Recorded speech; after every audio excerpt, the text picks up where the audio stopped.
सुनील जाखड़ ने कांग्रेस को अलविदा तो बीते शनिवार को कह दिया था। आज वो भाजपा में भी शामिल हो गए।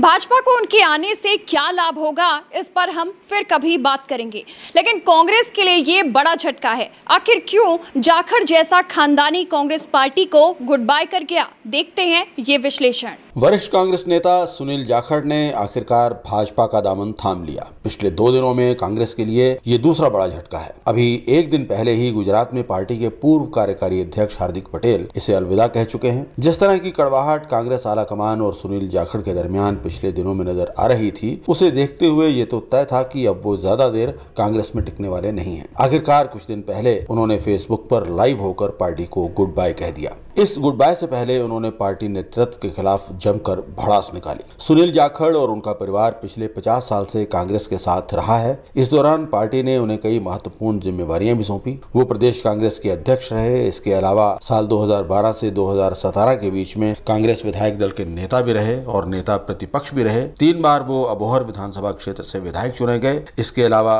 गुरदासपुर से सांसद भी चुने गए। साल 2022 के चुनावों में हालांकि वो चुनावी मैदान में नहीं थे, लेकिन उनके भतीजे संदीप जाखड़ को पार्टी ने टिकट दिया था और वो अपनी सीट जीतने में कामयाब भी रहे थे। सुनील जाखड़ के दिन कांग्रेस में लद गए हैं, ये तो विधानसभा चुनावों से पहले ही तय हो गया था। कैप्टन अमरिंदर सिंह के रुखसत होने के बाद मुख्यमंत्री पद के दावेदारों में सबसे ऊपर नाम अगर किसी नेता का था तो वे थे सुनील जाखड़। लेकिन उस दौरान क्या हुआ उससे सभी अच्छी तरह से वाकिफ हैं। सुनील जाखड़ को सिर्फ इसलिए दौड़ से बाहर होना पड़ा था कि वो हिंदू थे। इस प्रकरण के बाद सुनील जाखड़ और कांग्रेस नेतृत्व के बीच दूरियां निरंतर बढ़ती गई। चुनाव प्रचार के दौरान भी सुनील जाखड़ की नाराजगी नजर आती रही। सुनील जाखड़ का कहना है कि कांग्रेस से उनका रिश्ता निजी कारणों से नहीं टूटा है, बल्कि इसलिए टूटा है कि पार्टी की नीतियां हिंदू सिख भाईचारे को नुकसान पहुंचा रही थी। हालांकि ये बात साफ है कि जाखड़ की नाराजगी सीधे तौर पर राहुल गांधी से थी। उन्हें लगता था कि राहुल गांधी ने उस समय उनका हाथ नहीं थामा जिस समय उन्हें इसकी सबसे ज्यादा जरूरत थी।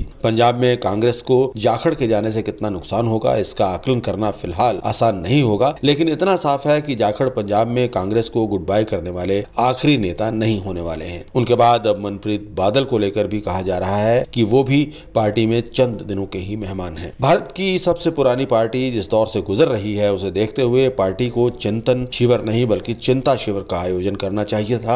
सचमुच जिस तेजी से पुराने कांग्रेसियों का पार्टी से मोह भंग हो रहा है, उसे देखते हुए अगर अभी भी चिंता नहीं की गई तो पार्टी का क्या होगा।